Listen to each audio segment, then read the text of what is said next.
Hello everyone, आज की इस वीडियो में हम इलियड को पढ़ने वाले हैं। इलियड एक महाकाव्य है यानी एपिक पोएम है और इसको लिखा है होमर ने।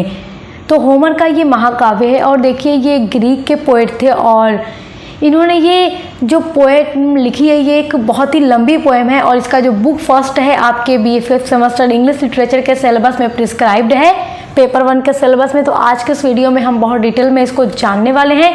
तो वीडियो में पूरे एंड तक बने रहिएगा ताकि आप इस एपिक को बहुत अच्छे से समझ सकें, क्योंकि यहाँ से आपका क्वेश्चन जरूर आएगा एग्जाम में, लॉन्ग में भी आएगा और शॉर्ट में भी आएगा। तो इसके समरी को हम हिंदी में बहुत अच्छे से समझेंगे। देखिए ये जो एपिक है इलियड, ये ट्रोजन युद्ध के बारे में बताता है, यानी ट्रोजन वार जो हुआ था उसी के एक अंत के हिस्से को ये कवर करता है। देखिए जो ट्रोजन वार हुआ था वो ग्रीक और ट्रॉय के मध्य हुआ था और ये युद्ध 10 सालों तक चलता है। लेकिन जो आपको ये इलियड पढ़ना है, इलियड जो महाकाव्य है ये युद्ध के 9 वर्ष के बाद 10वें वर्ष के कुछ महीने के लड़ाई को, वार को ये कवर करता है और आज के इस वीडियो में आपको यही पूरा डिटेल में जानना है। देखिए इस इलियड एपिक में जो वार होता है वो ट्रॉय और ग्रीक के बीच होता है। तो इनके जो मेन कैरेक्टर्स हैं, जो नाम इसमें आएंगे, चलिए पहले वो आपको बता देते हैं। देखिए ट्रॉय का छोटा राजकुमार पेरिस, उसका नाम पेरिस है जो ट्रॉय का राजकुमार है। हेक्टर दूसरा कैरेक्टर है, हेक्टर जो कि ट्रॉय का बड़ा राजकुमार है और पेरिस का बड़ा भाई है जो एक महान योद्धा है। प्रियम जो ट्रोजन का राजा है और पेरिस और हेक्टर का पिता है।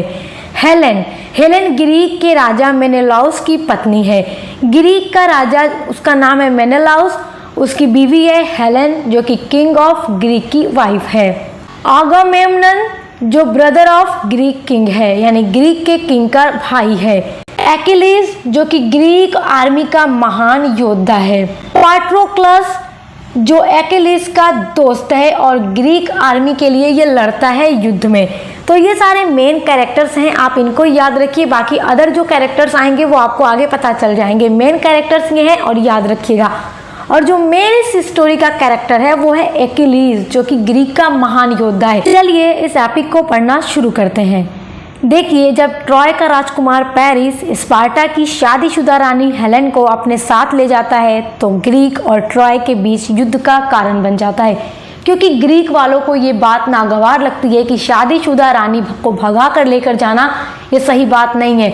और ग्रीक के लोग कई सारे राजाओं को इकट्ठा करते हैं, अलग अलग स्टेट के राजाओं को, और ट्रोजन पर चढ़ाई करने का फैसला करते हैं। तो रानी को भगा कर ले जाना ही युद्ध का कारण था और ये युद्ध 10 वर्षों तक चलता है। देखिए ट्रॉय देश के राजा प्रियम के 2 बेटे हैं, हेक्टर और पेरिस। एक बार पेरिस को स्पार्टा की रानी, शादीशुदा रानी हेलेन से प्यार हो जाता है और हेलेन स्पार्टा के राजा मेनेलाउस की पत्नी को भगाकर अपने साथ ले आता है। इससे मेनेलाउस बहुत क्रोधित होता है और अपने भाई आगामेम्नन को ये संदेश भेजता है कि तुम हमारी मदद करो, हमें ट्रॉय से बदला लेना है। तो आगामेम्नन उसे सहायता देने का पूरा वचन देता है। फिर वह ग्रीक के बाकी राजाओं को भी साथ मिलाता है, जिसमें से ओडिसियस और ग्रीक आर्मी का महान योद्धा एक्किलीज और एक्किलीज का जो दोस्त और उसका कजिन था पाट्रोक्लस, ये सब ग्रीक की तरफ से लड़ते हैं और वो सब मिलकर ट्रॉय पर चढ़ाई कर देते हैं। जब ग्रीक ट्रॉय पर हमला करता है तो जो ट्रॉय की दीवार थी वो इतनी बड़ी थी कि उस पर चढ़ाई कर पाना बहुत मुश्किल था। तो वो लोग वहाँ पे देखिए लड़ाई करते हैं और ये जो युद्ध है 9 वर्षों से लगातार चल रहा है, आपकी स्टोरी में यहीं से पढ़ना है। तो 9 वर्षों से युद्ध चल रहा है और 10वें वर्ष के कुछ महीने की स्टोरी आपके बुक फर्स्ट में है। तो चलिए राजकुमार पेरिस लड़ाई को रोकने के लिए मेनेलियस को तलवारबाजी की चुनौती देता है, लेकिन वो उससे हार जाता है और भागकर किले में छुप जाता है। और दोनों देशों के बीच ये लड़ाई थी और बढ़ती चली जा रही थी। अब देखिए जो ग्रीक के लोग थे वो ट्रॉय के आसपास के इलाकों पर भी आक्रमण कर रहे थे।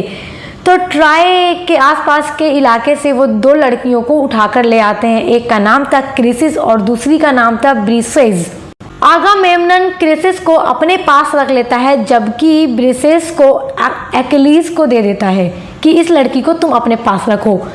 तो क्रिसिस के पिता बहुत रिक्वेस्ट करते हैं ग्रीक वालों से कि मेरी बेटी को छोड़ दो, लेकिन वो लोग छोड़ते नहीं हैं। तो क्रेसिस के जो पिता थे वो अपोलो देवता की पूजा करते थे और वो उनसे प्रार्थना करते हैं कि ग्रीक आर्मी में कोई ऐसी बीमारी फैलाओ जिससे वो लोग बर्बाद हो जाएं। तो क्रेसिस के पिता की ये दुआ कबूल होती है और ग्रीस आर्मी प्लेग से ग्रस्त हो जाती है और ग्रीक आर्मी के जो योद्धा थे वो मरने लगते हैं। जब भविष्यवाणी करके पता लगाया जाता है, कॉलकस जो भविष्य दृष्टा थे वो ये बताते हैं कि जब तक तुम क्रेसियस को उसके पिता तक वापस नहीं लौटाओगे तब तक ये महामारी खत्म नहीं होगी। तो इसलिए आगामेम्नन को क्रेसियस को उसके पिता को वापस लौटाना पड़ता है। अब इसके बदले आगामेम्नन क्या करता है कि जो उस लड़की को उसने एक्किलीस को दिया था जिसका नाम था ब्रेसिस, वो उसको ज़बरदस्ती एक्किलीस से छीन लेता है कि अब इसे मुझे दे दो।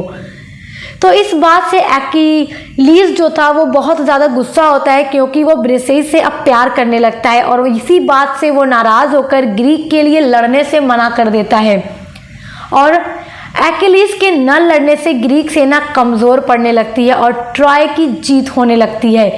हेक्टर, अजाक्स आदि कई शूरवीर योद्धाओं को मार देता है। एक दिन ट्रॉय की सेना ग्रीक को उनकी शिप तक खदेड़ देती है। वे उनकी कुछ शिप को आग भी लगा देते हैं। ग्रीक को लगता है कि अब उनकी हार निश्चित है। तो ओडिसियस आदि जो ग्रीक के लिए लड़ रहे थे वो एक्किलीस के पास जाते हैं उसको मनाने के लिए, लेकिन एक्किलीस जाने से मना कर देता है। एक्किलीस ग्रीक के लिए लड़ने से फिर मना कर देता है। तो जो उसका दोस्त पैट्रोक्लस था वो देखता है कि ग्रीक आर्मी हार रही है, तो वो इसलिए रिक्वेस्ट करता है कि तुम अपनी जगह पर मुझे भेज दो। तो एक्किलीस ने अपने दोस्त पैट्रोक्लस को युद्ध लड़ने के लिए भेज दिया, लेकिन वह भी हेक्टर के हाथों मारा जाता है। और हेक्टर कौन था? ट्रॉय का बड़ा राजकुमार था जो एक्किलीस के दोस्त पैट्रोक्लस को मार देता है।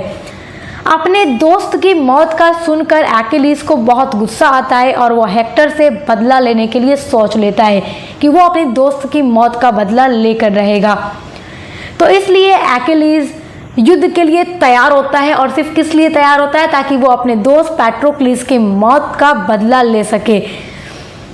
तो एक्किलीस जाता है लड़ने के लिए और हेक्टर को युद्ध के लिए ललकारता है। दोनों में भयंकर लड़ाई होती है, लेकिन अंत में एक्किलीस हेक्टर को मार देता है। हेक्टर को मारने के बाद उसकी जो शरीर था, उसकी जो बॉडी थी, वो अपने घोड़े में उसको बांध कर पूरे घोड़े से उसको घसीटता है, उसको सजा देता है, अपने दोस्त की मौत की सजा मारने के बाद उसको घसीटता है। उसके बाद उसके शव को वो लेकर जाता है अपने शिविर में। वो सोचता है कि इसको बोटी बोटी काट करके कुत्तों को खिला दूंगा, इसने मेरे दोस्त को क्यों मारा।